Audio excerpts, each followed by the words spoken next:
ঈমানদাররা আখিরি নবীর উম্মতের পরামর্শ দিয়েছেন। ইয়া আইয়ুহাল্লাযীনা কাফারু এ কথা কয় না, ইয়া আইয়ুহান নাস এ কথাও কয় না, বলছে ইয়া আইয়ুহাল্লাযীনা আমানু, ও ঈমানদাররা তোমরা আমাকে ভয় করো, হাক্কা তুকাতি, সঠিক ভয়। আচ্ছা, একটা লোক যদি আল্লাহকে ভয় করে, বলুন সেই লোকটা কি অন্যায় করতে পারে? বাস্তবে আসেন, আপনাদের এলাকায় হয়তোবা এ রোগ নাই, আমাদের এলাকার কথা বলছি। একদিন দেখি এক টিন দুধ দুধের মালিকের মাথায় বাজারের মধ্যে ঢাইলা দিতেছে। আমি জিজ্ঞাসলাম, কিরে বাবা, এই দুধ দিয়া বাজারে গোসল করাইতেছেন, লোকটার তো ভাগ্য ভালো, এত মানুষের সামনে দুধ দিয়া গোসল করাইতেছেন। জিজ্ঞাসলাম দুধওয়ালারে, বাজান আপনার নসিবটা ভালা, শত শত মানুষ দেখতেছে দুধের গোসল করাইতেছে। এক হুজুর ভাগ্য ভালো না, আমার পুঁজি শেষ, ছেলে মেয়ের রিজিক শেষ। কি হয়েছে? হুজুর 18 সের দুধ, তখন শের ছিল, 18 সের দুধ ছিল। হুজুর এটা আমার পুঁজি, মাত্র 2 সের পানি দিছিলাম, 2 সের পানি, 18 সের দুধের লগে 2 সের পানি দিছিলাম, আজকে এই দুধ আমার মাথার ডালছে, এই বিপদ, আমার পুঁজিটা শেষ। আচ্ছা, যেই ব্যক্তি আল্লাহকে ভয় করে সে কি দুধে পানি দিতে পারে? তাইলে হের পুঁজি ঠিক আছে। একজন পুঁজিওয়ালা কবরে যাবে, আল্লাহ বলছেন তাকে কবরে 3 বেলা জান্নাতের খাবার খাওয়াবে। কোরআন শরীফ, বাল আহইয়াউন ইনদা রাব্বিহিম ইরযাকুন। আর যারা আল্লাহকে ভয় করে তাদের পুরস্কার কি? বাস্তবে আসেন, ওমর ফারুক রাদিয়াল্লাহু তাআলা আনহুর জীবনী। ওমর মদিনার শাসক, রাষ্ট্রপতি, রাত্রে ঘুমায় না, রাস্তায় বাড়ি বাড়ি ঘুরে, কেউ নেই কারো ক্ষতি করে, কারো সম্পদ নষ্ট করে, কেউ নেই কাউরে কষ্ট দেয়, ঘুরে ঘুরে দেখে, কেউ নেই অন্যায় করে, কেউ নেই অপরাধ করে। রাষ্ট্রপতি বাড়ি বাড়ি ঘুরে, ঘুরতে ঘুরতে রাত্র শেষের দিকে দেখে একটা ঘরে বাতি, মানুষের লড়াচড়ি। এটা ছিল দুধের ব্যবসায়ী, আমাদের এলাকায় ওই লোকদেরকে গোয়াল বলে। গোয়াল বেটা দুধ দোহন করছে, দুধ দোয়াইছে। এদিন দুধ একটু অন্য দিনের তুলনায় কম হইছে। তার মেয়েকে বলতেছে গোয়াল বেটা, মাগো দুধ আজকে অনেক কম হইছে, একটা কাম করো, কিছু পানি দুধের মধ্যে মাইরা দাও। গোয়াল বেড়া বাবাই বলতেছে, হযরত উমরের জীবনী থেকে বলছি, এই কিছু পানি দুধের লগে মাইরা দাও, দুধ আজকে কম হইছে। মেয়ে বলছে, বাবা বললেন কি? উমর কি বলেন শুনেন নাই? কেউ অন্যায় অপরাধ করতে পারবে না। গোয়াল বেড়া কয়, আরে পাগলিনী মা, মেয়ে, এই শেষ রাত্রে উমর কি তোমার ঘরের কোনায় খাড়াই দিচ্ছে? উমরে কি দেখতেছে? মারো পানি। মহিলা বলছে, বাবা উমর যদি নাও দেখে, উমরের মালিক যিনি, তোমার মালিক যিনি, আমার মালিক যিনি, সেই মালিক কিন্তু দেখতেছে। বলুন এই মালিকটা কে? আরো জোরে। আল্লাহ যে কত খুশি হয় বান্দা আল্লাহ কইয়া স্বীকার করে। আল্লাহ মানব সৃষ্টির সার্থকতাই হলো মানুষ আল্লাহ কইয়া ডাক দিব, অন্তর থেকে মহব্বতে আল্লাহর আরশে যেন ধাক্কা লাগে। সবাই বলুন মালিকটা কে? ওই উমর কি ঘরের কোনায়? ওই সময় উমর ঘরের কোনায়। উমর এই মেয়েটা আল্লাহর প্রতি এত ভয়, আর এই আল্লাহর প্রতি ভয় রাখা আমাদের প্রত্যেকের দরকার আছে কিনা? কেন দরকার আছে? আল্লাহ যে আছে বান্দার অতি কাছে। কোরআন বলছে, অনাহনু আকরাবু ইলাইহি মিন হাবলিল ওয়ারিদ। বান্দারে আমি তোর ঘাড়ের সাহারগ হইতে আরো নিকটে আছি। সে আল্লাহকে ভয় করলেন। গোয়াল বেডার মেয়ে দুধে পানি দিল না, আল্লাহ দেখবে। উমর নাও দেখতে পারে, আল্লাহ দেখবে। উমর ঘরটা চিহ্নিত করে চলে গেলেন। সকালবেলা বাহিনী পাঠাইলেন, গলবেটা এই নাম্বারে ধরে নিয়ে আসো, গলবেটার মেয়েকে নিয়ে আসতে বলো। উমর এত কড়া বিচারক ছিলেন, বাঘের বিচার করার ক্ষমতা রাখতেন। যেই উমর কাগজে চিঠি দিয়া নদীর কাছে পাঠাইলে নদীর পানি চিঠি পাইয়া জোয়ার হইয়া আসতেন, সেই উমরে খবর পাঠাইলেন তাড়াতাড়ি আসতে বলো। গলবেটা কাঁপতে কাঁপতে ভয় অন্তরে লইয়া মেয়েকে নিয়ে আসতেছে। মাগো, না জানি কোন বিপদ আজকে হয়ে যায়। উমর পাশে একটা আসন রাখলেন। গলবেটা কাছে গিয়ে বলছেন, হুজুর, বেয়াদবি হইলে ক্ষমা করে দিয়েন। কোন অপরাধের দায়ে রাজ দরবারে উপস্থিত করেছেন?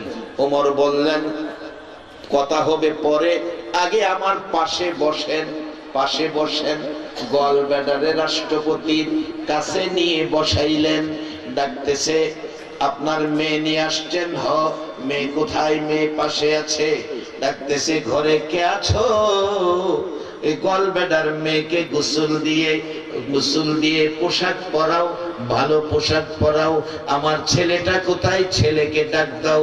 ছেলেকে গোসল দিয়ে সাজাইয়া জামায়ানা পোশাক পরাও। মেয়েটাকে সাজাও, ছেলেটাকে সাজাও। উমরের ছেলের সাথে গলব্লাডার মেয়ের বিয়া হইয়া যাবে। গলব্লাডার মেয়ে রাষ্ট্রপতির ছেলের সাথে বিবাহ হয় একটাই কারণ, কারণটা ছিল ভয় করেছে কাকে? আর বলুন কাকে? সে আল্লাহ এখনো আছে কিনা? বাবারা, আল্লাহর ভয় যদি থাকে মানুষ অন্যায় করতে পারবে না, তাহলে নিষ্পাপ থাকবে। দুনিয়ায় পাঠাইছে আল্লাহ নিষ্পাপ বানাইয়া, আবার দুনিয়ায় যেন নিষ্পাপ থাকতে পারি।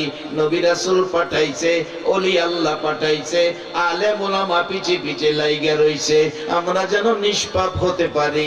আপনাদের রানীগাঁয়েও মাদ্রাসা প্রতিষ্ঠা হয়ে গেছে। এই মাদ্রাসায় লেখাপড়া করে কোরআন সুন্নাহ শিখে আমরা যেন নিষ্পাপ থাকতে পারি। কেননা আমাদের সামনে একটা ঘোষণা অরেন্ট কোরআনের মধ্যে দেওয়া হয়ে গেছে, কুল্লু নাফসিন যায়িকাতুল মাউত। সকল প্রাণী একদিন মৃত্যুর কুলে ঢলে পড়তে হবে। আমাদের প্রত্যেকের সামনে মৃত্যু আসতেছে, আসবে, এই কথাটা সকলে মানেন কিনা? মেয়ে পুরুষ সকলকেই মৃত্যুর স্বাদ গ্রহণ করতে হবে। বাবারা, মৃত্যু কত যন্ত্রণা, মৃত্যু কত কষ্ট, মৃত্যু কত কষ্ট। আল্লাহর নবীর জীবনীর মধ্যে পাওয়া যায়। আমাদের নবী নয়, আগেকার নবী জীবনীর মধ্যে পাওয়া যায়। আল্লাহর নবী, একজন আল্লাহর নবী এমন ছিলেন, উনি বলতেন, আল্লাহ, মানুষ আজরাইল যখন রূহ বের করবে কত কষ্ট জানি হয়, কষ্ট জানি কত হয়। হযরত ইদ্রিস আলাইহিস সালাম একবার এই কথা আবেদন করলেন, আল্লাহ, মানুষের রূহ বের করলে আজরাইল কত কষ্ট জানি হয়, আমি যদি একবার মৃত্যুর স্বাদ দেখতে পারতাম। আল্লাহ বলেন, আজরাইল ইদ্রিস নবীকে ধরো। ইদ্রিস নবীকে ধরলেন। বাজান, মৃত্যুর যন্ত্রণা রাসূল বলেছে, একটা জীবিত উদাহরণ দিয়ে বলেছেন, একটা জীবিত বকরি, একটা জীবিত ছাগল, ছাগলটাকে উপরে টানাইয়া গলা না কাইটা জব না কইরা জীবিত অবস্থায় ওই ছাগলটার চামড়া টাইনা সুলাইলে যা কষ্ট হবে, মৃত্যুর যন্ত্রণা এর চাইতে হাজার হাজার গুণ বেশি কষ্ট হবে। আজরাইল যেদিন সামনে আসবে, কোন কোন মানুষ দেখবেন আবুল তাবুল কয়, চোখের পানি ছাইরা দেয়, কেউ কেউ প্রস্রাব পায়খানা কইরা দেয়। বাজানো, আজরাইলের অবস্থা চেহারা দেখলে আবুল তাবুল কয়, প্রস্রাব পায়খানা করে দেয়। আজরাইল যখন কাছে আইসে বসবে, রূহ বের করার প্রস্তুতি যখন নিবে গো, শরীরের সবগুলি রগ ফটফট করে ছিঁড়া যাবে, এত কষ্ট হবে। ওই মুর্দার, ওই ব্যক্তি মৃত্যুর যন্ত্রণায় কাকুতি মিনতি করবে, আমার আদরের ছেলে রে, ও আমার আদরের মেয়ে, মাতার পাশে দাঁড়িয়েছো, আমার অবস্থা কি খবর নিতেছ না?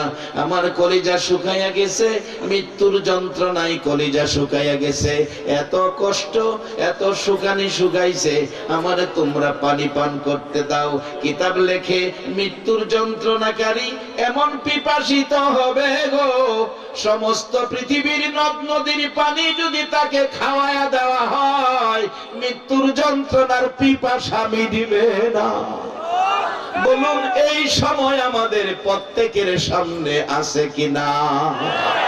বাবারা আসুন, সেই মৃত্যু সামনে আসার আগে আমার নবী ওয়াজ করেছেন কাফা বিল মাউতি ওয়াইজান, একটা ওয়াজ যথেষ্ট মৃত্যুর কথা স্মরণ রাখা। নবী বলছে ওয়াজ আর লাগে না, একটা ওয়াজ যথেষ্ট মৃত্যুর কথা স্মরণ রাখা। আসুন বাবা, সেই মৃত্যু কত যন্ত্রণা, কত কষ্ট, আর যদি আখিরি নবীর উম্মত হতে পারো গো, মৃত্যুর যন্ত্রণার খবর পাওয়া যাবে না। আসুন বাস্তবতায় যাই, মহব্বতে আর রহমতের আশায় আর একটু দরুদ পড়ুন। আল্লাহুম্মা সাল্লি আলা সাইয়্যিদিনা মাওলানা মুহাম্মদ ওয়া আলা আলি সাইয়্যিদিনা মাওলানা মুহাম্মদ। আল্লাহুম্মা সাল্লি সাইয়্যিদিনা মাওলানা মুহাম্মদ ওয়া আলা আলি সাইয়্যিদিনা মাওলানা বালাগাল উলা বিকামালিহি কাশাফাত দুজা বিজামালিহি হাসনাত জামিউ খিসালিহি সাল্লু আলাইহি। বাজান ইদ্রিস আলাইহিস সালাম ডাকতেছে, আল্লাহ ধরলেন, রূহ বের করে নিলেন, অনেক দিন পর আবার রূহ ফিরিয়ে দিলেন ইদ্রিস আলাইহিস সালাম। ইদ্রিস আলাইহিস সালাম রূহ ফিরিয়ে দেওয়ার পর ডাকতেছে, আল্লাহ ও খোদা তুমি কই, আমার সহ্য হইতেছে না, আমার কলিজা এমন শুকাইছে আজরাইলের আক্রমণে, অথচ একজন নবী আজরাইল ছাড়ে নাই, এত কঠিন আঘাত করেছে। ইদ্রিস আলাইহিস সালাম বলছে, আল্লাহ এই আঘাতে আমার কলিজা এত শুকাইছে, এই পৃথিবীর পানিতে আমার কলিজা ভিজবে না। আল্লাহ তুমি দয়া করে আমাকে একটু জান্নাতি পানি খাওয়াও, আমাকে একটু জান্নাতি পানি খাওয়াও, আল্লাহ আমাকে একটু জান্নাতি পানি খাওয়াও। একজন আল্লাহর নবী ইদ্রিস আলাইহিস সালামের কথা, যদি একজন নবীর উপর এত কড়া আক্রমণ আজরাইল করে, তাহলে আমাদের অবস্থা কি হবে? জান্নাতি পানি দাও, দুনিয়ার পানিতে আমার এই আক্রমণের কলিজা শুকানো এই তৃপ্তি আসবে না। আল্লাহ বলেন ফেরেশতারা ইদ্রিসকে নিয়ে একটু জান্নাতি পানি খাওয়াও। জান্নাতের পানি খাওয়াইছে, ওখানে আর বাইরে আইতেছে না, খালি ধাক্কা জান্নাতের ভিতরে যাইতো, এটা তো বারিন্দার বয়া খাওয়াইছে, ভিতরে না। ইদ্রিস আলাইহিস সালাম বারবার দরজা দিয়া ধাক্কা দেয়,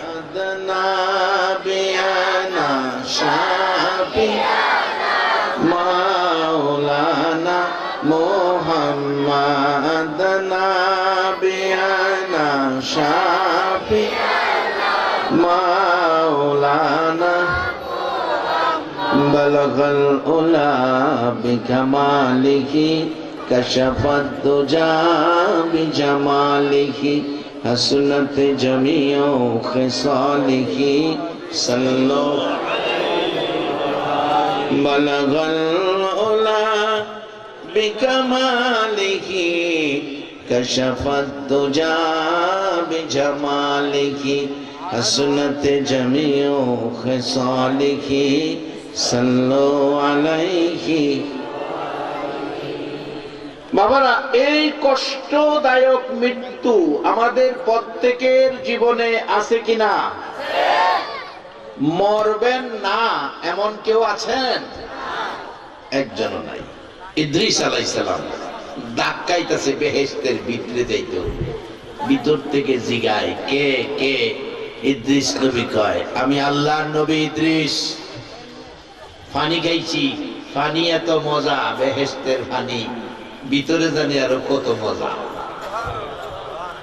ভিতরে যাইতাম, দরজা খোলো, ভিতর থেকে কয়, ইদ্রিস নবী, তাতে আমাদের কিছু আসে যায় না, আপনি একটু উপরে তাকান। ইদ্রিস আলাইহিস সালাম উপরে তাকিয়ে দেখে দরজার উপরে লেখা, আখিরি নবী, আখিরি নবী উম্মত নিয়ে না আসা পর্যন্ত কারো জন্য বেহেশতের দরজা খোলা হবে না। আর নবীজির গোলামের, নবীজির গোলামের কোনো চিন্তা নাই।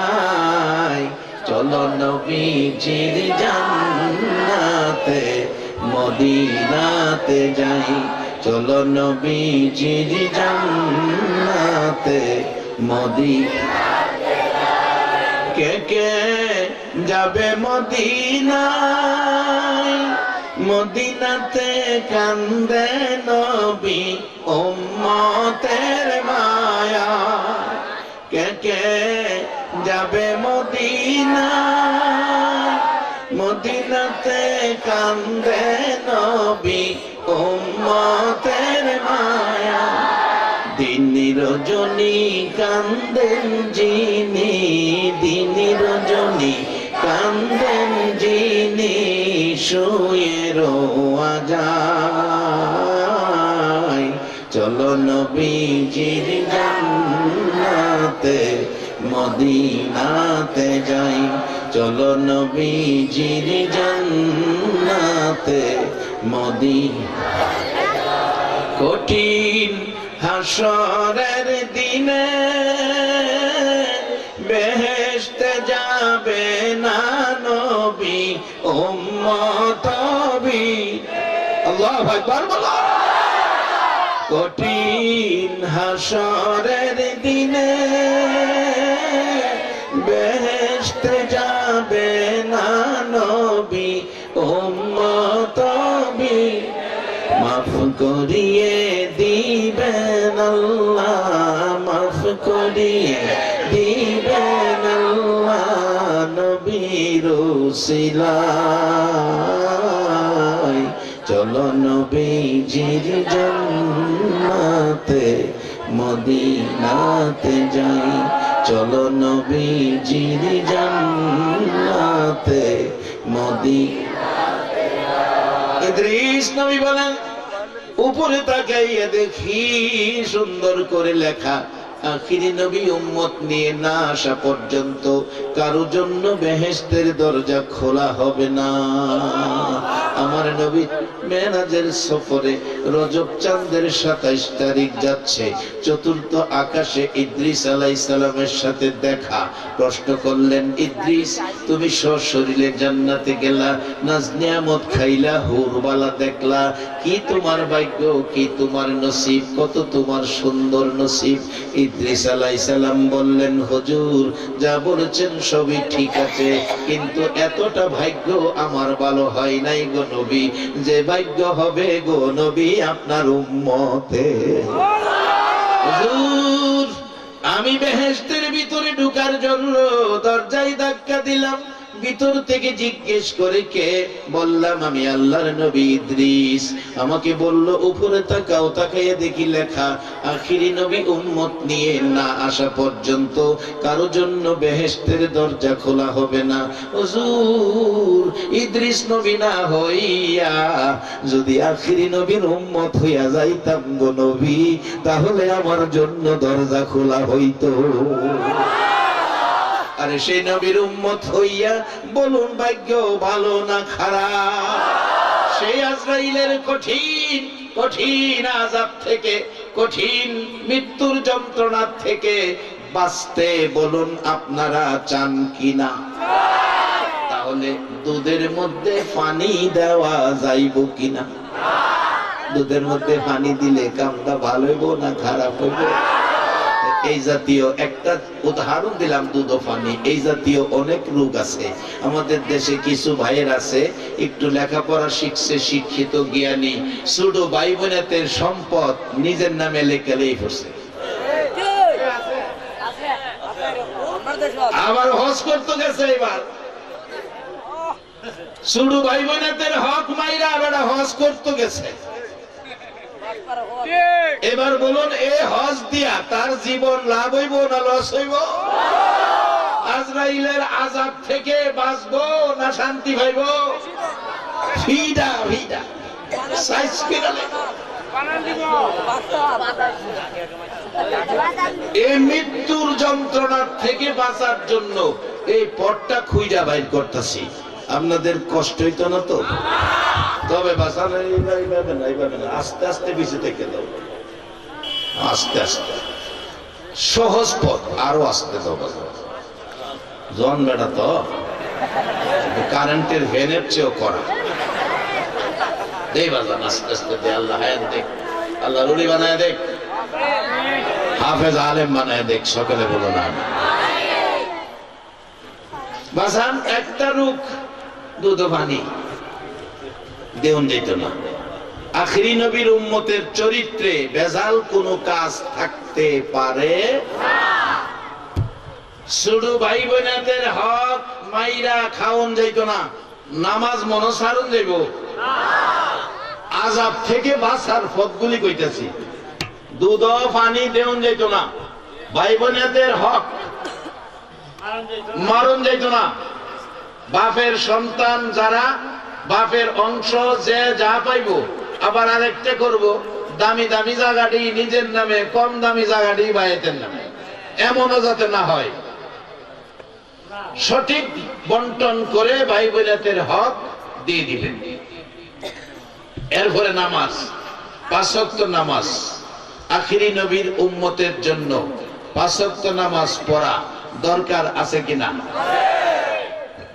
কত সুবিধা দিছে, আর কত করতো আল্লাহ এই নবীর উম্মতের। 5 ওয়াক্ত নামাজ যদি আখিরি নবীর উম্মতে আদায় করে, নেকি জানি দেয় কয় ওয়াক্তের? 50 ওয়াক্ত। আদায় 5 ওয়াক্ত, নেকি 50 ওয়াক্ত। কাজ কম মাইনা বেশি। বলবেন হুজুর আপনার কাজ কম মাইনা বেশি, কারণটা কি? কারণ আল্লাহ যে আখিরি নবীর উম্মতের সম্মান বাড়ায় দিলাইছে, মানে যে সম্মান আল্লাহ দিছে, এই সম্মানটা তো ধরে রাখতে হইব। কারণ আল্লাহ দিছে আমাদের সম্মান। আমরা যদি হাসরের মাঠে অসম্মানী হই, তাইলে তো আল্লাহ নিজেই লজ্জিত হইব। আমি সম্মান দিলাম, ওখানে এরা অসম্মানী হইছে, এটা আল্লাহ নিজে লজ্জিত হইব। অনেক সময় দেখেন ছেলের অপরাধে বাবাই মাপ চায়। ছেলে অপরাধ করছে, দরবারে সালিশে বিচারে বাবা মাপ চাইছে, মাপ চাইয়া বাড়িতে কয় ছেলের বাপ হইলাম না, জীবন একটা কলঙ্ক নিয়ে এলাম। ছেলের বাপ হইয়া একটা কলঙ্ক, ছেলের অপরাধের লেগে আজকে মাপ চাইলাম। তা আল্লাহ এই সিস্টেমই রাখছে না। আমরা আখিরি নবীর উম্মত, সম্মান দেলাইছে আমরারে বেশি। হাসরের দিন আমরা যেন সম্মানী হতে পারি, কম সময়ে নেকি যেন বেশি পাইতে পারি, এই জন্য এই সিস্টেম করছে। দেখেন কোরআন শরীফ আরেকটা আয়াত আছে, ছোট্ট শব্দ, লাইলাতুল কদরি খায়রুম মিন আলফি শাহর। রাত্র একটা, নাম কদর, নেকির বাজেট 1000 মাসের চাইতে বেশি। এইভাবে নেকি সিস্টেম দিছে যাতে হাসরের মাঠে সকল নবীর উম্মতের চাইতে আখিরি নবীর উম্মত যেন কি হয়, কি হয়? বেশি হয়, বেশি হয়। আর আল্লাহ বলবেন ফেরেশতারা, একটা রাস্তা ক্লিয়ার রাখো, আজকের এই ময়দানে আমার সম্মানী মেহমানেরা সকলের আগে বেহেশতে যাবে। ফেরেশতারা বলবে আজকের এই মাঠে আল্লাহ আপনার ঘোষিত সম্মানী মেহমান কারা? আল্লাহ বলবেন আমার আখিরি নবীর উম্মতেরা।